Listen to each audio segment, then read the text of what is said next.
What is up? Welcome to another edition of the Sports Office. Great to have you here on a Monday night. We got a lot to talk about. We're just hanging out, putting a little bit. Greg Cantor in the house. K-Med, how you doing? I'm well. Good to see you. Good to be here. We got a lot going on. So, first of all, if I'd have told you that at some point in February the Pistons were going to play the hottest team in the NBA, where would Charlotte have ranked on your guesses? How many teams are there in the NBA?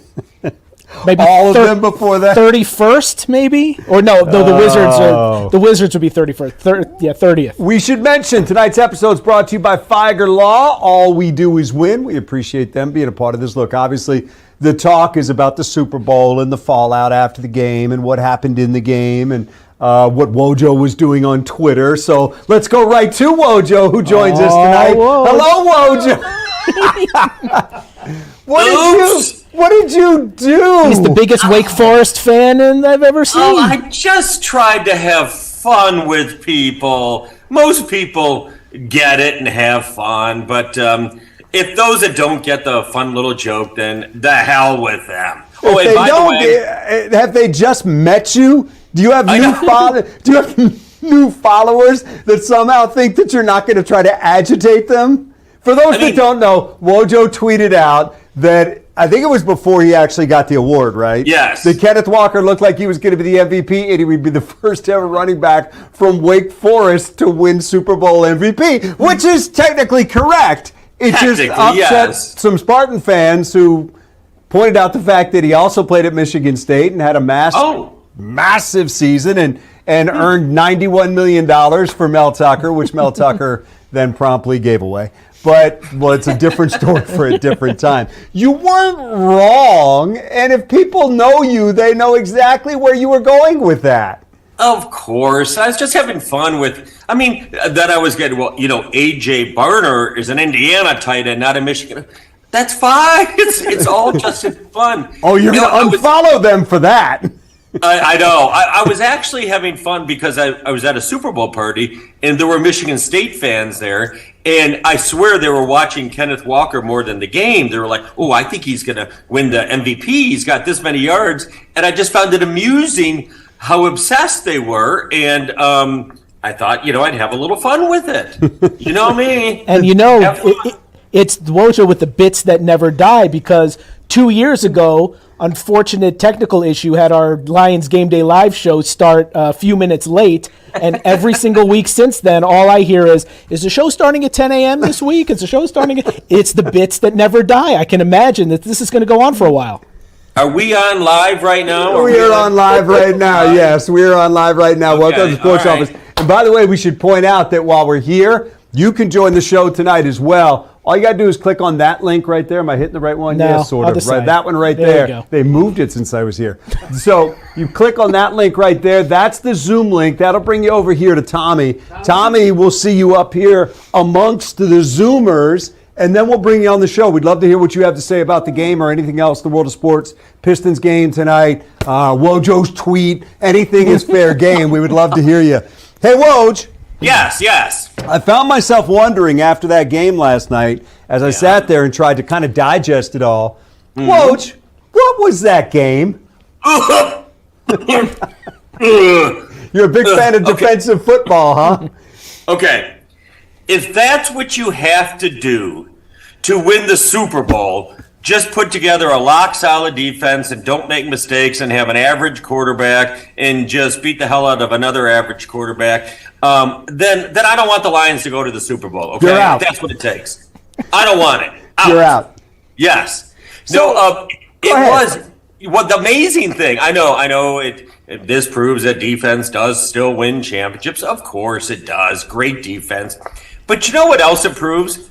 That you don't need a superstar quarterback, which I think we already knew going back to the Jared Goff discussion. But you know what the most amazing stat out of that whole Super Bowl run by those Seattle Seahawks? Well, not the most amazing, but another little clue as to how you win in the playoffs. They became the first team in Super Bowl history. Did you know this? First team ever to win the Super Bowl without committing a single turnover in the entire playoffs.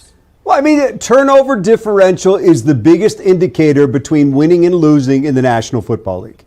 But the funny thing is, if you're not giving away possessions or making it easy for the other team or giving them short fields, or like we saw in this game yesterday, allowing their defense to score, you're making their job a lot harder. The funny thing is, Seattle was second in the league in committing turnovers during the regular season. They just buttoned it up. There is certainly some good fortune and some happenstance, and they do have a great defense. And I mean, Darnold completed some passes, but more importantly, did not turn the ball over. And he handed the ball to Michigan State star running back Kenneth Walker III. And it was so simple. It was so simple, it was boring. And I'm not like one of these ones, if it's not 45-42, I'm not entertained. No, it can still be entertaining. But that one was pretty damn boring. Yeah, it was. There's no doubt about it. And I look at this, Woj, and I say this, on the defenses. You can look at the quarterbacks, and we'll talk about that in a second. But if you look at last year's game, Jalen Hurts won it. Jalen Hurts is not an elite quarterback. Just not. Good quarterback, not elite. They won that game by sacking Patrick Mahomes 6 times. Yep. You know how many sacks Seattle had yesterday? 6. You want to win a Super Bowl, sack the quarterback 6 times. Now, obviously, you don't have to get to that number, but make their life miserable, and neither of those offenses, New England's yesterday or Philadelphia, what they did last year to Mahomes in Kansas City, neither Kansas City nor New England, their offenses were never a factor in the last 2 Super Bowls. Never a factor. Not at all. And it's also sacking the quarterback without having to blitz to sack the quarterback. I don't think Seattle blitzed much at all. You got to have a powerful front four. And, I believe Brad Holmes was watching the game last night. And, I think the Lions need to have a little bit. You're not tearing it down and getting rid of all your offensive players and forgetting all defensive players. No. But a little bit more commitment to the defensive side of the ball, and that's in drafting and free agency. The problem is you need offensive linemen so badly. I don't know how much they really can concentrate on defense. It's free agency too. There is that, but I think it brings up an interesting point. If you look at the Lions, and we can jump there for a second because I do want to go back to the quarterback thing in a moment. If you look at the Lions and you look at what Brad Holmes has tried to do, he did draft Onwuzurike in the 2nd round. He did draft Pascal in the 2nd round. He did draft Rakestraw in the 2nd round. He did trade up for Broderick Martin. And it's just, I think the effort has been there. Did pay big money to get Reed a cornerback last year. Did pay decent money to get Reeder to play on the defensive line a couple years ago. It feels like the effort has been there at times, but it just hasn't necessarily panned out. Now, he'd point to Al-Quadin Muhammad getting double-digit sacks last year, and certainly that's a part of it.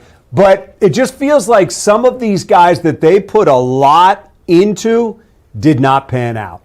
Well, totally true, and some of that is luck, injuries, and whatnot. I mean, you had the best safety tandem in the league, Joseph and Branch, and they're both injured. So there's nothing you can do about that. But I do wonder, schematically, like Mike McDonald is a defensive genius, the head coach, and Lions had a young defensive coordinator in Kelvin Shepard. I'm not saying it was on him, but I do wonder if it does take, if you don't have an unbelievable roster, it does take a little bit of a defensive genius or a veteran mind, I think, to put together a defensive effort like that. I'm not pinning it on Shepard, but that's another element you have to look at.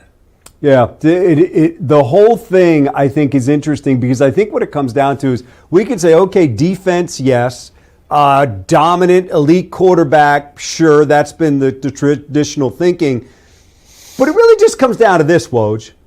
And I think you actually were the first one to ever say this. There's more than one way to skin a cat, right? I mean, yeah, but again with the cat thing. Yeah, I mean that's followed you around for years. But no, it's Dan, I'll say this. There's different ways to win. And sometimes I think we get locked into, you have to have the young quarterback who's on a rookie deal because that allows you to spend money in so many other places. Or you have to have the dominant quarterback. Look at Brady, look at Mahomes. But the fact is, there has been Foles, and there has been Hurts, and now there has been Sam Darnold. So there's more than one way to do it. You just have to be good enough, consistent enough, and playing well enough at the right time to get it done. okay, let's update the phrase. There's more than one way to skin a bunny, okay, in deference to the Super Bowl. And the thing is, if you well done. I just got that. It took about 3 seconds. I was working on a delay there. Yeah, bunny. See, you have a bad bunny, get that? I got it. But, of course, like, if you're going to pick the different ways to go to the Super Bowl winning, okay, you would probably choose first, give me one of the top 3 quarterbacks in the league. Give me Mahomes or whoever. Okay, that gives you the best chance. But or give me Josh Allen, who still hasn't made one.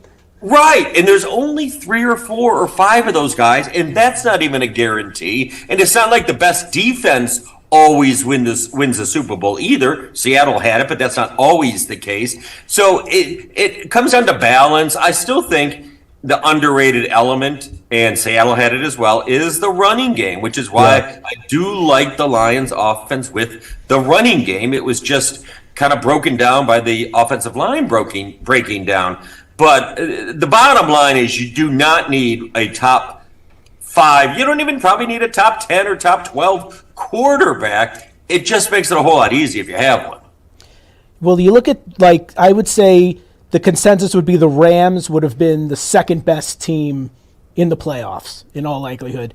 Now, granted, they have Stafford, and he was the MVP. They were the favorite. But they didn't have the dominant defense, especially in the playoffs, but they were a muffed punt away from being in this game possibly and winning the Super Bowl, and they do it a little different way, too. There's tons of ways now. You have to deliver when you get the chance. I mean, look, that Lions team in 2023 was good enough to win the Super Bowl. They didn't deliver when they had the chance in the second half against San Francisco. Very easily, you could see that team, with a lot of guys they still have that were just a couple years younger, that team easily could have won that game and gone on to win a Super Bowl. And it probably wouldn't reshape the way people think about Goff. And that wasn't a dominant defense that was on par with, the 85 Bears or the 2000 Ravens or something like that. But you have to deliver when you get the opportunity. And that's what these teams that we sit here the day after the Super Bowl and talk about, what did they do right? You know what they did right, Woj? They delivered. Whether they had an elite quarterback or not, they delivered.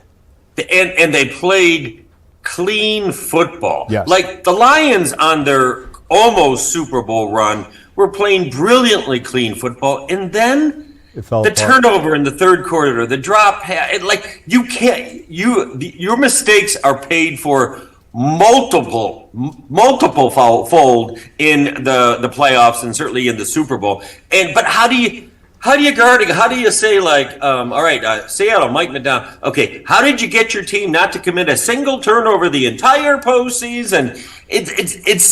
I think it's discipline. I think it's experience, certainly. Luck. Because the Sam Darnold threw some passes. I mean, everybody was saying, Gonzalez is unbelievable, which he's a terrific player. He is. But 2 of those 3 PBUs, at least, were horribly thrown passes that he knocked down. Right. I think the one thing we can say, even though I do prefer a mobile quarterback, but the Lions don't have one, Jared Goff, that doesn't preclude them. And I must admit, with Lamar Jackson's struggles, maybe that whole thing, and another team that had either the first or second best defense in the league with Seattle was the Houston Texans.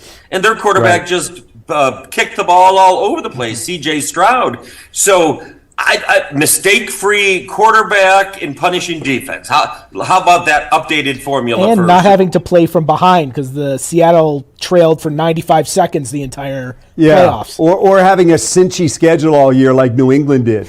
I mean, talk about a golden road to the Super Bowl. Now, you have to deliver. Go back to what we talked about. But they played one team with a winning record, and then they certainly caught breaks during the postseason as well. You know what that New England going to the Super Bowl thing equivalent? That was like Gonzaga getting to the Final Four. we love them, and then they don't deliver, right? Or get into the championship game when they now got. Now you're going to get texts and tweets from Gonzaga fans. The Gonzaga Ganders will call me and text me for sure. Hey, we're going to do this the entire offseason. We get to do it because we're commentators, and we can sort of put whatever facts. I'll be fascinated to see what Brad Holmes takes out of it. And I don't think the average GM around the NFL reacts as over the top to one Super Bowl champion as people think. You don't really tear up your plan and go in a different direction. I don't think. Although but I don't think anything that we've said, Woj, has been indicative of him having to tear up that plan.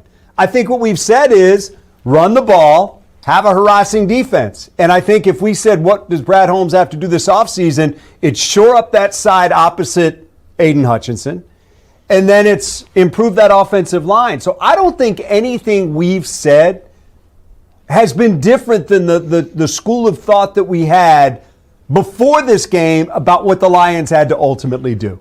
No, you're right. Maybe the other thing, too, because the Lions just have not been able to weather injuries. And you don't say, well, stop getting injured. Okay, well, no, I don't think there's anything in their training mechanism that produces that. But it does come down to big-time depth.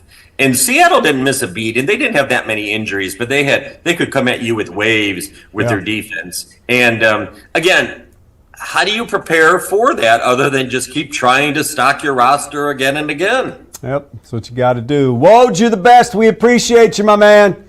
Oh, thank you, guys. Woo! Back to Twitter. There's some Spartans waiting for you. They'd like to talk to you. Oh, and some Kevin Durant lovers as well. Oh, I'm sure there are. And different story for a different show. Yes. Thank you, Woj. We appreciate you. There's Wojo joining us right there. Detroit News, Fox 2 Football Sunday. And Fox 2 Football every time Sunday. I look up, there's a different ball flying at me. It's Lions Game Day Live now, Dan. You're living like over a decade ago. Fox 2 Football Sunday. What is it called That's now? the old school. It's Lions Game Day Live. You know I can't work without a play. Wow. You know how that works. We're going to take a break. We're going to come right back. We'd love to have you join us on the show tonight. Click that Zoom link right there. It's right there, that QR code. Or just go to your Zoom and put in that meeting ID. We'd love to have you join us. Want to hear what were your takeaways from the Super Bowl? Did that change your thinking about things the Lions have to do to be that team next year? We'll discuss it on the other side.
The sports office, always good talking to Wojo, and I think what we figured out is all those things that we thought for so many years about winning a Super Bowl, they're kind of true, but really what's true is just be good.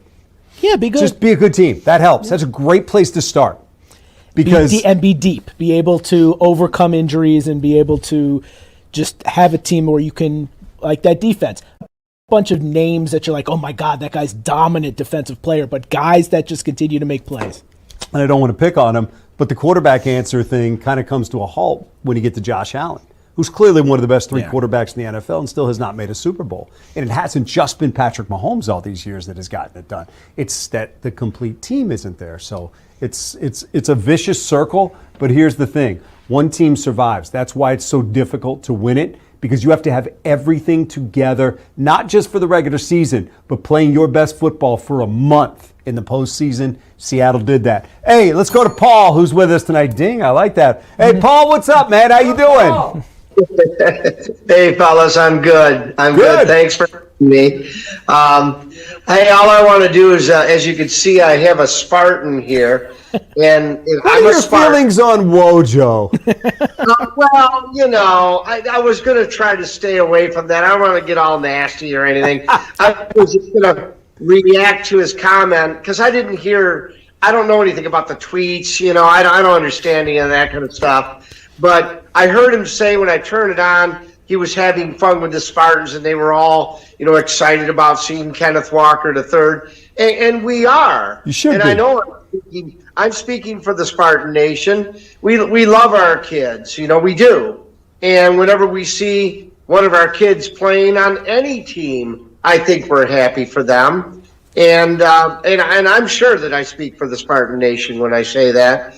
And Kenneth Walker was special in a lot of ways because I'm sure Mr. Wojo remembers when Kenneth Walker ran 5 touchdowns on Michigan's vaunted defense. That was a big deal. 5 times. I like the way you just accentuated the key words there in that sentence. I've been a Spartan a long time, fellas. You know, I mean, I'm in my 60s now, and I shouldn't really be talking the way I do, but I love college sports, and ever since my days at Michigan State, you know, once I started to realize when I was there that the kids I was watching who were my age were going off into the pros in different sports, you know, hockey, basketball, football, all of it, you know, and baseball even. My son. There you go. Kurt Gibson, you know. Yeah, my son is a freshman at Michigan State, and he's just learning about all of that stuff right now. So I'm very excited for him to get to be Spartan. You know, I know I speak for the Spartans when I say this because, you know, going to college early on, you know, I was always a sports fan, but I wasn't a big college sports fan. I come from Detroit area, and I was always pro sports going into college. You know, I loved the Tigers, the Lions, the Wings, the Pistons. But when I got to college, it was, especially up in East Lansing, it was a whole different ball game, and I've been in love with it ever since. And of course, the big thing for us in East Lansing is the Michigan and the Michigan State rivalries. No doubt. They don't do it that way in Ann Arbor, I don't think, and that's fine, but we do. They may say they don't, but trust me, they don't want to lose to you. They may say you're not the rivals, but they don't want to lose to you. But you know what? I appreciate that, friend. I do, because I learned that early on.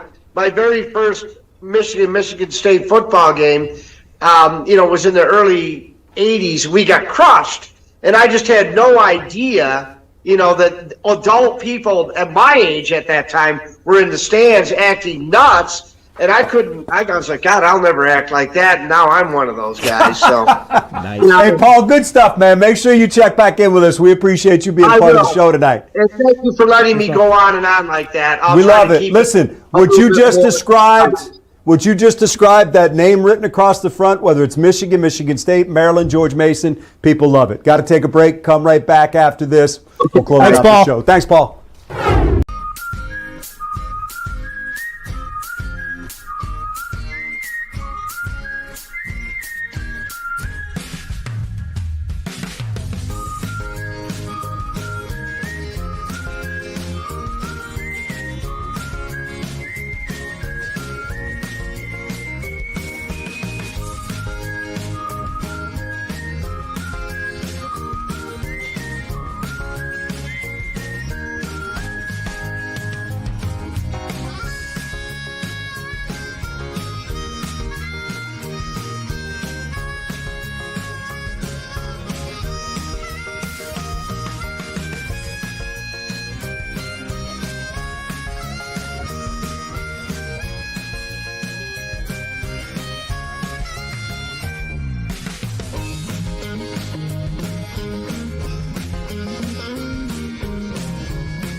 saw something today that said Gordie Howe Bridge final testing underway.